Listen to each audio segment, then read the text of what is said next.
FORA.tv. The world is thinking.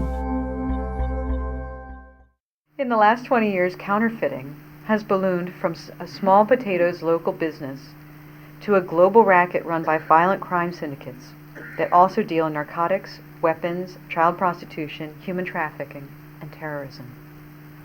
The FBI believes that terrorists financed the World Trade Center bombings in 1993 with the sales of counterfeit T-shirts in a store on Broadway in New York City.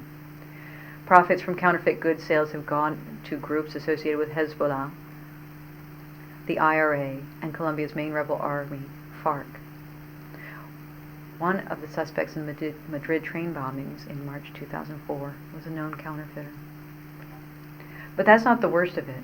I witnessed the worst of it myself one humid winter afternoon in Guangzhou. I'll read you about that too. Shortly after lunch, we drove to a Chinese law enforcement agency, a typical linoleum-floored, fluorescent-lit office that could be found anywhere in the world. The officers, mostly in their 30s and 40s, were friendly and polite, offering us green tea as they spoke proudly of the success they'd recently had in fighting counterfeiting. After a few minutes, the chief came up and announced they had gotten a tip about a counterfeit workshop across town. The informant was the landlord. He rents to the counterfeiter with full payment up front in cash, calls the cops, gets the reward, and rents out the space again. There are no ethics in this business, my expert who was taking me on this told me. None. The cops strapped on their holsters, and a few put on bulletproof vests. Raids can be dangerous. Sometimes workshop owners will pull a knife or have thugs there to beat up the cops. During one raid in the Xinjiang market in Guangzhou, someone shot a gun in the air. When everyone hit the ground, the counterfeiters fled. We all went downstairs and hopped into a pair of official vans and sped across town.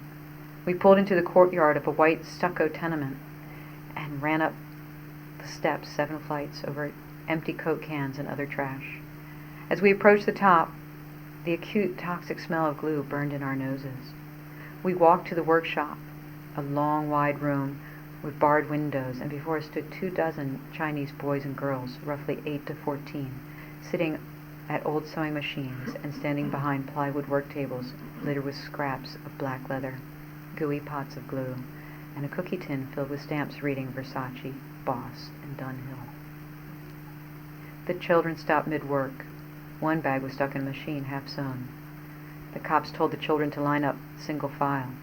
They looked at us with their sweet faces filled with confusion, their eyes tired and sad. They didn't know why they were there, why they were told to stop working. As they walked out, some stopped and punched their time cards in hopes of getting paid. When it was time to leave, we had to run across the courtyard to the vans to shield ourselves from the debris the kids threw from the balconies. To the children, the cops are the bad guys. The children who work in counterfeit factories are usually housed by the owners. The kids in the raid I witnessed lived across the courtyard in slum dorms. When a counterfeit factory is raided and the owner is arrested, the children are left not only out of work, but also homeless.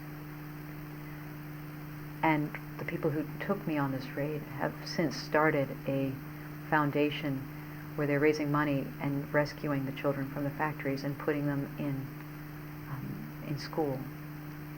It's called Teacher of 10,000 Generations, and you can pretty easily find it on the web. I have to note their website address. I don't have it with me. Some cases are truly horrific. The expert told me, I remember walking into an assembly plant in Thailand a couple years ago and seeing 6 or 7 little children, all under 10 years old, sitting on the floor assembling counterfeit leather handbags. The owners had broken the children's legs and tied the lower leg to the thigh so the bones wouldn't mend. He said he did it because the children said they wanted to go out and play. Surprisingly, luxury companies didn't do much about counterfeiting until the late 1990s. Some players still shrug. Louis Vuitton designer Marc Jacobs told me he thinks counterfeiting is fantastic. As long as I've been here, he said, everything we have done has been copied. We hope to create a product that is desirable.